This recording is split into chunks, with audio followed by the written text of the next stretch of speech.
Hello, I'm Andrew from Limitless Park, and if you're wondering why I'm so freaked out right now, it's because it's... Oh man, the screams and urine are just begging to come out right now. I better go call my therapist and get a jug. I'm just super scared of all things that start with hollow and end with ween. Last time I saw a freaking pumpkin, I didn't leave my room for 10 months. I missed my birthday for that. No, I don't have the urge to kill anymore. I'm calling because I'm scared of Halloween. Okay, see you Wednesday. Luckily, there are a few things that keep me calm during the spooky season. One of those is talking about the Disney parks. I mean, with theme parks like Universal and Six Flags, there are tons of scary rides and haunted attractions just begging to be freaked out by. I mean, look at Halloween Horror Nights. Look at Fright Fest. Look at Peppa Pig theme park in Florida.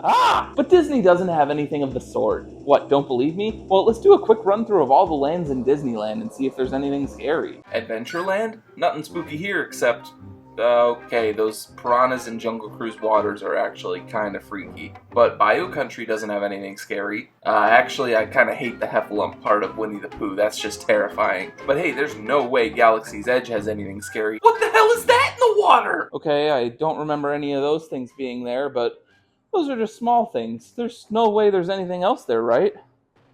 Wait. The Haunted Mansion literally has the word haunted in it. And that's not all in New Orleans Square. Have you seen those skeletons in Pirates of the Caribbean? Some say they're real. And Frontierland has a haunted train ride. And Mickey's Toontown has that freaky door that pretends to shock you and it's literally a jump scare. And don't even get me started on Fantasyland. There is so much scary stuff there. From the ending of Mr. Toad's Wild Ride basically sending you to hell after you get hit by a train, to how unsettling all the Small World dolls are, to the way the Witch in the Snow White ride turns around and jump scares you. It's horrifying! Oh man, this jug is looking pretty usable right now. But hey, luckily there is one land in Disneyland that isn't scary at all, and that's Tomorrowland. Sure, some might say that Space Mountain is scary, being in pitch black darkness and all, but personally I find the vastness of space to be cool and calming. Just gazing up at the stars soothes my nerves. And I think that's what I need to do to get my mind off this whole Halloween and Disney being scary thing.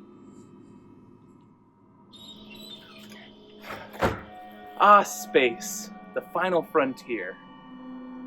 Wait. Do you see that? What the heck is that? No. No. Oh my god. What the heck is that? No. What the heck is that? No! I can't believe I forgot. I forgot about Space Mountain Ghost Galaxy! Space Mountain Ghost Galaxy is an overlay of Space Mountain at Disneyland that ran from 2009 to 2018 during the Halloween season. Now you might be thinking, Andrew, you're still afraid of something that hasn't been around since 2018? Hey, don't worry, I'm also still afraid of Michael Jackson, and he died in 2009, so of course I can still be afraid of something that died in 2018. But besides the obvious, what was Space Mountain Ghost Galaxy? Why was it around in the first place, and why did it die? Well, maybe by talking about all these things, I can get over my fear of that giant cosmic entity in space, defeat it, and reclaim my love for the stars above. Just another Thursday. So if we're talking Space Mountain Ghost Galaxy, we know where this story has to start. It's a Disney park that's close to the Pacific Ocean, and it's designed using the Magic Kingdom style that we all know and love. Oh yeah, this one's so obvious. We've been talking about it all along. It's Disneyland in California. What the... Okay, Hong Kong was my second guess. That's right, Space Mountain Ghost Galaxy actually first premiered at Hong Kong Disneyland. You see, that park Space Mountain actually has the exact same track layout as Disneyland Space Mountain, and Hong Kong Disneyland also has a history with being more acceptable of spooky attractions, so Disney used their Space Mountain as a sort of litmus test to see if the Ghost Galaxy overlay could work well at other parks, particularly Disneyland, in the future. We'll talk about the theming of Ghost Galaxy once we get to the ride's later incarnation, but for now just know that it was a pretty elaborate overlay that featured this spooky guy and all sorts of other effects and projections. Ghost Galaxy opened in Hong Kong on September 24th, 2007 and ended up being a massive success. So in 2009, Disney went ahead and brought the overlay to Disneyland. Okay, well now that that's over with, we can finally go over to California and start talking about Space Mountain Ghost Galaxy at Disneyland. Okay, who keeps printing these out? You're wasting ink. So, Ghost Galaxy wasn't actually the first Halloween overlay for Space Mountain at Disneyland. In 2007, the same year Hong Kong got Ghost Galaxy, the Anaheim park debuted Space Mountain Nightmare Nebula, except the catch was it was for cast members only, and compared to the complex theming of Ghost Galaxy, Nightmare Nebula was essentially the equivalent of riding with a blindfold and being depressed. There was basically just a few simple decorations, and the ride was completely pitch black. So essentially it's what Walt Disney World guests get on their Space Mountain when they pay $5 million for Mickey's Not So Scary Halloween party tickets. Do Walt Disney World guests also have to eat on the floor? Anyways, Nightmare Nebula was obviously far from the best overlay out there, and it didn't return for the 2008 Halloween season. Okay, now that we've covered both Hong Kong's Ghost Galaxy and Nightmare Nebula, I think we can finally move on to Ghost Galaxy at Disneyland, damn it. I suppose it's worth noting that there was one more overlay for Disneyland Space Mountain before they added Ghost Galaxy, that being Rockin' Space Mountain. This was part of the Year of a Million Dreams celebration in 2007, and the Rockin' part of the name derives from how the soundtrack was much more intense and rock and roll inspired, actually utilizing an edited version of the Red Hot Chili Peppers' 1989 song Higher Ground.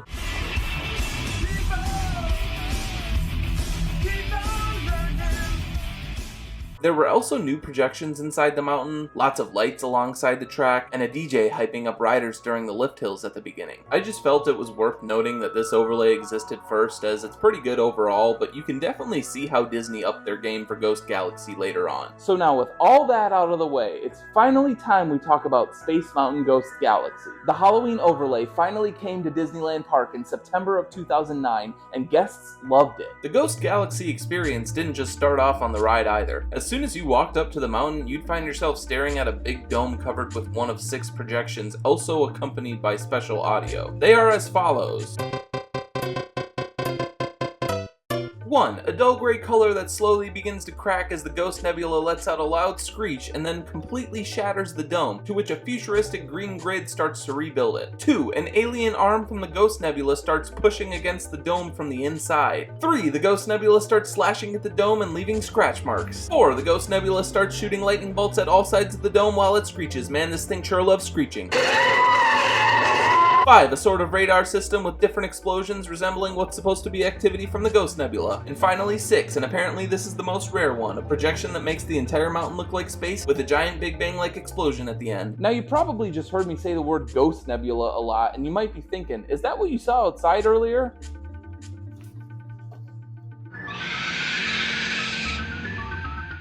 Yes. Don't remind me. But who or what is this Ghost Nebula? Well, in order to know that, we gotta do some digging into some super fun, super nerdy Disney attraction lore. Oh man, I gotta go find my tinfoil hat. So after doing a bit of research, I learned that cast members at Disneyland would sometimes call the Ghost Nebula Bob. So is that like its legal name? That can't be right, we need to go deeper. According to the worldwide internet, the Ghost Galaxy is an extremely violent entity of unknown origin that can somehow manipulate technology and computers over great distances. It basically just looks like a humanoid green galaxy storm thing that floats around space. At some point it started tormenting Space Station 77, which is the space station that Disneyland Space Mountain takes place in, with its tech-destroying powers, making different screens black out. It was even able to hijack the space station's teleportation technology in order to attack travelers, but other than that, we don't really know anything about the Ghost Galaxy's motivations, where it comes from, or anything like that. It's actually kind of interesting because the other Space Mountain rides throughout the world have a decent amount of lore to them, with all their different space stations connecting in a sort of loose, shared universe. It's nothing crazy, like there's no Society of Explorers and Adventurers lore, if you're familiar with that, but it's still got some locations and events that tie it together. So you'd think that a big, seemingly evil nebula seeking to destroy one of the space stations would have more of a backstory, but I guess not. Well, I'm certainly glad there's not that much super spooky lore to go through. I was expecting this Ghost Galaxy to have a history of eating babies or committing tax fraud or something. But overall, I think I'm becoming a bit less scared.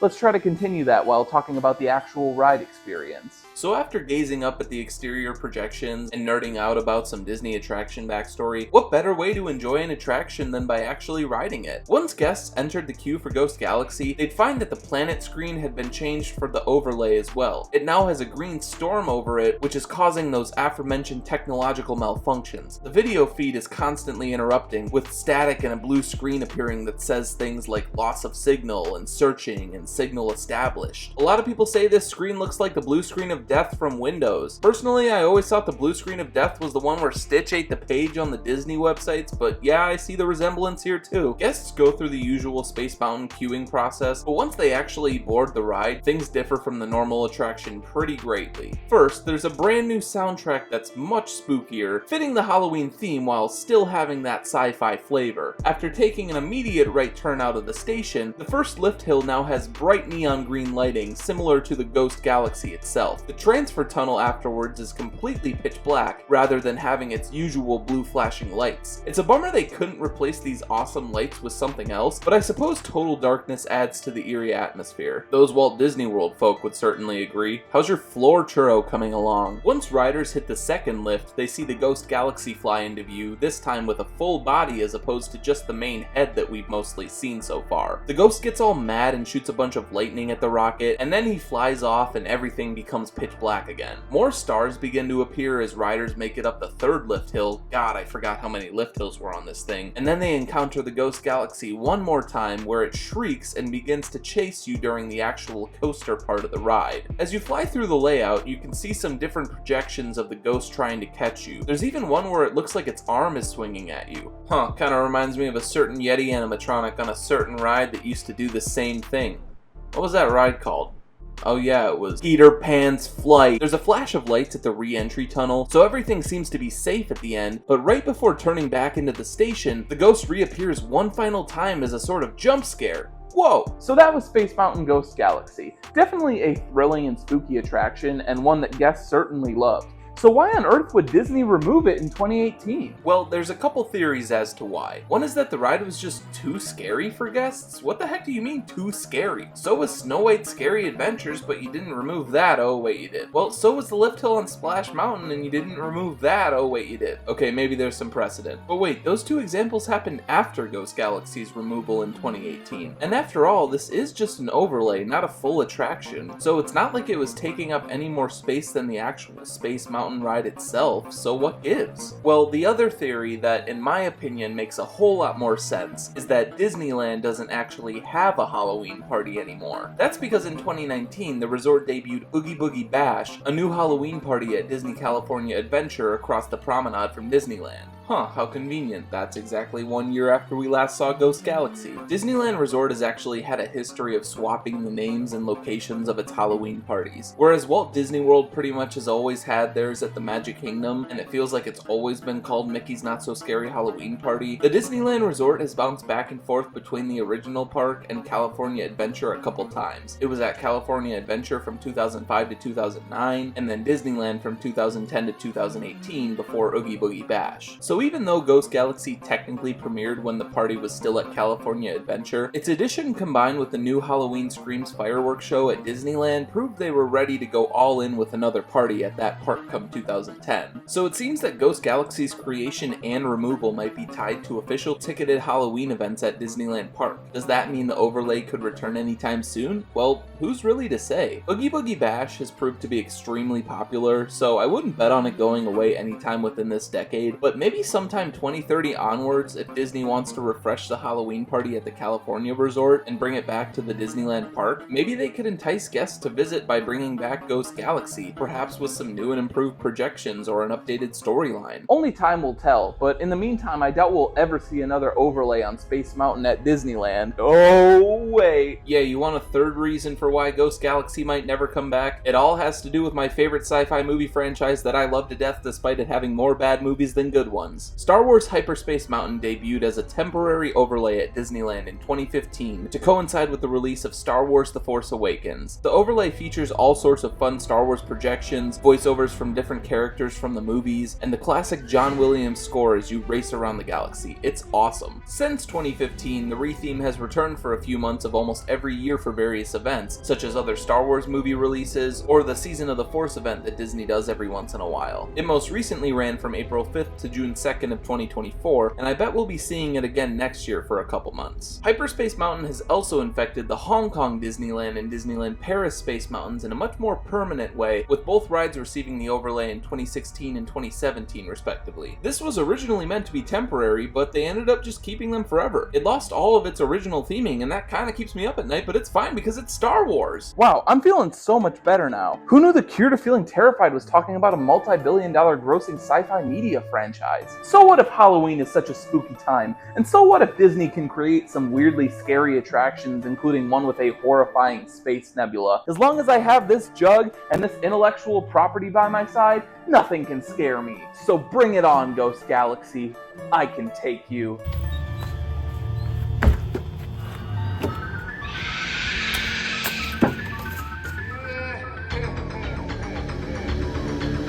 Okay, not sure why I thought that would do anything.